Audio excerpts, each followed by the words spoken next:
অভিনেতা দিব্যেন্দু ভট্টাচার্যকে কিভাবে তারা নিল, কতটা ভালো গল্প রয়েছে, কতটা ভালো স্টোরি, কতটা ভালো স্পেস থাকবে এই মানুষটার জন্য। দেখো, Dibyendu Bhattacharya one of the finest actor of our country, অর্থাৎ ইন্ডিয়ার কিন্তু অন্যতম একটা শ্রেষ্ঠ অভিনেতা। তোমরা যারা যারা দিব্যেন্দু ভট্টাচার্যকে অতটা চেনো না, আমি দুটো ছবির নাম বলছি, তোমরা খালি দেখো তার কাজ। মিশন রানীগঞ্জ দেখো কিংবা মির্জাপুর দেখো, তোমরা বুঝে যাবে যে এই লোকটা কি করতে পারে। এখন তো আমার মনে হচ্ছে যে বাংলাদেশে চলে যাই, প্রিন্স আমায় দেখতেই হবে। কারণ কলকাতায় বসে আমরা অনেক বাংলাদেশের ছবি দেখতে পারি না, ইচ্ছা থাকলেও উপায় নেই। কারণ ওই যে বললাম, ওই কাঁটাতারের বেড়ার মতো, বর্ডারের মতো আমাদেরও অনেক জিনিস কিন্তু মানে বঞ্চিত হই আমরা অনেক কিছুর থেকে।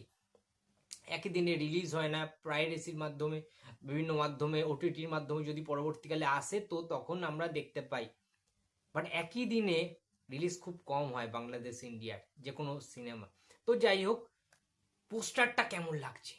টিজারের আগে হঠাৎ করে ক্রিয়েটিভ ল্যান্ড থেকে দেখলাম পোস্ট করে দিয়েছে, মেগাস্টার সাকিব খানের প্রিন্স সিনেমার ভিলেনকে রিভিল করে দিয়েছে অ্যাক্টর দিব্যেন্দু ভট্টাচার্যকে। What a look! Just look at this poster man. কোনো অংশে এটা তামিল, তেলেগু, সাউথ ইন্ডিয়ান ছবির থেকে কম কিছু মনে হচ্ছে না। সেই সেই রকম লেভেলের কিন্তু টোন, শেডস, কালার প্যালেট সব কিছু। এবং দিব্যেন্দুকে লাগছে কি দ্য লেজেন্ড। দিব্যেন্দু ভট্টাচার্য একজন কিংবদন্তি অভিনেতা, এটা নিয়ে কোনো সন্দেহ নেই। ঠিক আছে, তার যেমনি চেহারা, দীর্ঘদেহী একটা চেহারা, দেখে মনে হচ্ছে খালি গায়ে রয়েছে, আলগা গায়ে রয়েছে। এবং একটা চোখ দেখা যাচ্ছে, যে চোখটা হিংস্রতার কথা বলছে, প্রচণ্ড হিংস্রভাবে রয়েছে। আর একটা চোখ ঢাকা রয়েছে চপার দিয়ে, ওই একটা তরোয়াল ছুরি টাইপের, চপার টাইপের একটা কিছু কাটা অংশ চোখের সামনে এরমভাবে ধরে রয়েছে অভিনেতা দিব্যেন্দু, যিনি সাকিব খানের সাথে টাসেলে যাকে দেখা যাবে, অ্যাকশন করতে যাকে দেখা যেতে চলেছে। কি লাগছে! সাদা পাকা চুল, কাঁচা পাকা চুলের মধ্যে রক্ত ভরা ব্রুটাল একটা কিন্তু ফেসিয়াল আমরা দেখতে পাচ্ছি। দিব্যেন্দুর লুকিংটা খুবই খুবই ব্রুটাল, খুবই ভয়ঙ্কর একটা বিধ্বংসী লুকে আমরা কিন্তু দেখতে পাচ্ছি পোস্টারটা। এবং দিব্যেন্দু ভট্টাচার্যের ব্যাকগ্রাউন্ডটা তোমরা দেখো, লাশ কেটে কেটে রেখে দিয়েছে মানুষের লাশ, সেই রকম একটা ব্ল্যাক রেডিস একটা কিন্তু টোন, কিন্তু শেডস কিন্তু দেয়া হয়েছে জায়গাটার মধ্যে। সুতরাং বোঝাই যাচ্ছে কতটা ভয়ঙ্কর একটা ভিলেনের ক্যারেক্টার, কতটা স্ট্রং একটা, কতটা পাওয়ারফুল একটা ভিলেন থাকতে চলেছে মেগাস্টার সাকিব খানের প্রিন্স ছবিতে।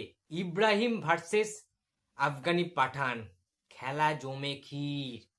একটা রহস্যময় ক্যারেক্টার কিন্তু হতে চলেছে এই ক্যারেক্টারটা দিব্যেন্দু ভট্টাচার্য। সুতরাং এইটা তো বলতেই পারি আমরা যে মেগাস্টার সাকিব খানের প্রিভিয়াস যে কোনো ছবিতে, সেটা প্রিয়তমা হতে পারে, তুফান হতে পারে, বরবাদ হতে পারে, দরদ হতে পারে, ঠিক আছে, যে কোনো ছবিতে এই রকম লেভেলের স্ট্রং ভিলেন ছিল না। এবং ভিলেন যদি স্ট্রং না হয়, ভিলেন যদি দুর্বল হয়, ভিলেন যদি হিরোর থেকে নড়বড়ে হয়, তাহলে কিন্তু ঠিক জমে না সিনেমাটা। আমরা দেখতে পাবো যে ভিলেন, ছোটোখাটো ভিলেন, মশার মতো, ঠিক আছে, পিঁপড়ের মতো ভিলেন, এবং হিরো সেখানে হেভিওয়েট একটা হিরো, ঠিক আছে, তার প্রচুর পাওয়ার, তার প্রচুর এনার্জি, তার বডি ফডি রয়েছে, বডি সডি রয়েছে, সেরকম ভাবে কিন্তু গল্পটা জমে না সিনেমাটা। কিন্তু প্রিন্সে আমরা দেখতে পাচ্ছি বেশ সিয়ানে সিয়ানে টক্কর হবে কিন্তু, ঠিক আছে, পুরো সেই ইন্ডিয়া ভার্সেস বাংলাদেশ যেরকম হয় না, ঠিক সেই রকম। ঠিক আছে, আমাদের সাকিব খান রয়েছে বাংলাদেশ থেকে, দি মেগাস্টার, এবং ইন্ডিয়া থেকে দিব্যেন্দু ভট্টাচার্য। উফ, মানে না, সিটি মারা মুভমেন্ট হবে আমার যা মনে হচ্ছে। সেই লেভেলের ডায়লগ বাজি তো থাকবে, সেই লেভেলের অ্যাকশন থাকবে, পুরো পাওয়ার প্যাক, পুরো মানে বলে না একটা কথাই আছে বাঙালিদের, পাগলা খাবি কি ঝাঁঝে মরে যাবি রে, সেই ব্যাপারটা কিন্তু হবে। ঠিক আছে, সত্যি বাংলাদেশের ঢালিউড ফিল্ম ইন্ডাস্ট্রিতে কমার্শিয়াল সিনেমা বাঁচিয়ে রেখেছে মেগাস্টার সাকিব খান, এটা নিয়ে কোনো সন্দেহ নেই। তারা যেভাবে এফোর্ট করছেন, ইন্ডিয়া থেকে দিব্যেন্দু ভট্টাচার্যকে রাজি করানো মানে বিশাল ব্যাপার, বিশাল ব্যাপার। তার মানে গল্পে অনেক কিছু থাকবে, ভালো কিছু, এবং প্রচুর টাকা দিয়ে কিন্তু তাকে নিশ্চয়ই কাস্ট করা হয়েছে আই থিঙ্ক। সুতরাং এটা বলাই যায় যে দারুণ কিছু হবে। কিন্তু টিজার ট্রেলার কামিং সুন, ঠিক আছে, দারুণ কিছু হতে রয়েছে। বন্ধুরা, তোমাদের কি বক্তব্য, এই পোস্টারটা তোমাদের কেমন লেগেছে, দিব্যেন্দুর পোস্টারটা অবশ্যই জানিও, ঠিক আছে। আফগানি পাঠান নামটাও কিন্তু সলিড দিয়েছে দিব্যেন্দু ভট্টাচার্য, ভিলেনের নাম তো এরকমই হওয়া উচিত।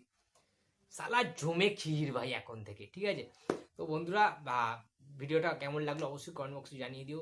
আর ভিডিওটা যদি নতুন দেখে থাকো, ফার্স্ট দেখো প্লিজ, আমি ইন্ডিয়ায় থাকি।